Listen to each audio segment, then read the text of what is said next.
fact in Ireland today, so we're very proud of that fact here. What you'll note with this building is that it has an Irish roof, stone pitched roof, and we have a body. You're seeing rounded arches or blind arcades. All those recesses that you see there never would have had a window on them. A window would have been added at a much later date. You're talking nearly the 1700s. Some of those have been filled in down to the restoration work here by the OPW in the 1980s. You'll notice that there's a horizontal line wrapping around the body of the building called string coursing. You see the building a lot taller than what it actually is. And we've also got a zigzag pattern repeated throughout, both inside and outside, known as chevron, which is very much of the style of architecture of this period of time.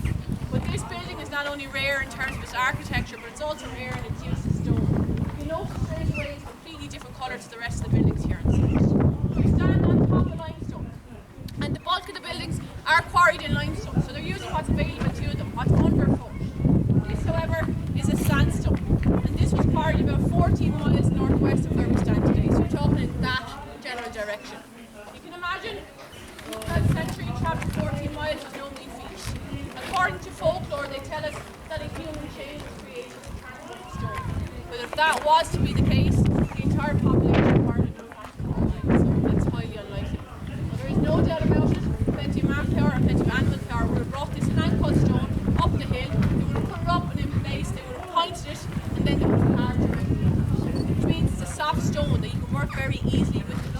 But the downside of the soft stone, the fact that we're in Ireland, means they don't go well together. Directly translated, Hibernia, which is what the Greeks and the Romans referred to as, is actually called the island of eternal winter. And we suffer from a thing here in Ireland called precipitation. Rain, hail, sleet and snow in all shapes and forms.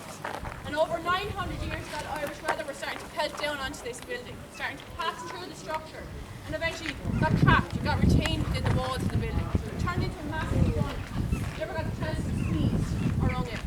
And eventually then we had no choice but to start a massive conservation project on it, because we had massive builds up of mould and algae, black mould for that matter, and the main fabric of the building was starting to separate from itself. So between 2009 and 17, we erected a full scaffolding rig up and over the structure. It looked god awful, both up close and far away, but it was for the benefit of the structure. And for around 4 years, the building sat here trying to dry out. It did dry out. So slowly but surely, they dismantled the roof there into this building. You can see the pieces. They're small to look at from the outside, but they have a great depth of at least a metre. Okay, so massive pieces. And eventually, as they started peeling the roof away, they realised they couldn't save it all. The other 85% though, they're putting into warehouses. They're drying really, really slowly, because if they dried out too quickly, they're one cause fractures and cracks and stuff. We didn't want that to happen. Once that phase was done, then it was like one big massive jigsaw puzzle, put it all back together again. Every single piece of stone had to go back to the exact same hole, which was removed. And then we had to source the new 15% stone. We couldn't get it in the quarry that we originally got it in the 12th century. We had to go as far as Donegal, get a perfect colour match and get a composition match. They then repointed the roof and they repointed the body of the building using a lime-based mortar, which was originally used in a building just like this one.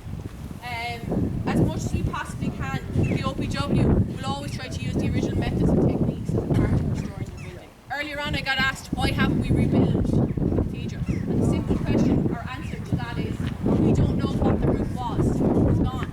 So at that stage, you are rebuilding, you're not restoring, which is the primary aim of the Office of Public Works, to restore, preserve what's left here on top of the rock. So in that respect, we're lucky we still had a stone roof on this building. And the reason why it was important for us to get the moisture out of the building is because there's 12th century frescoes in our transept or in our altar area here. And they're depicting different religious scenes, like the arrival of the Magi to King Herod, the baptism of our Lord in the River Jordan, just to name a few.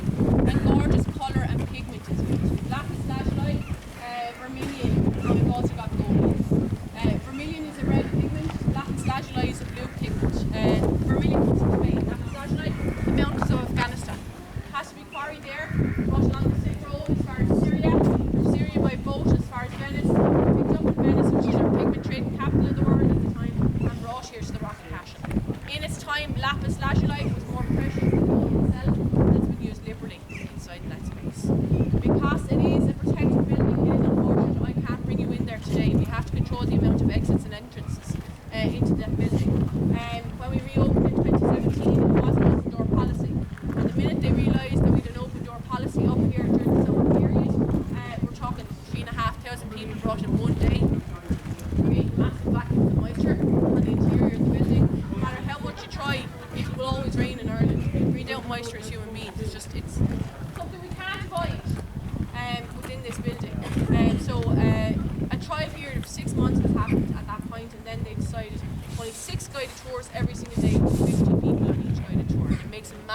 to the building.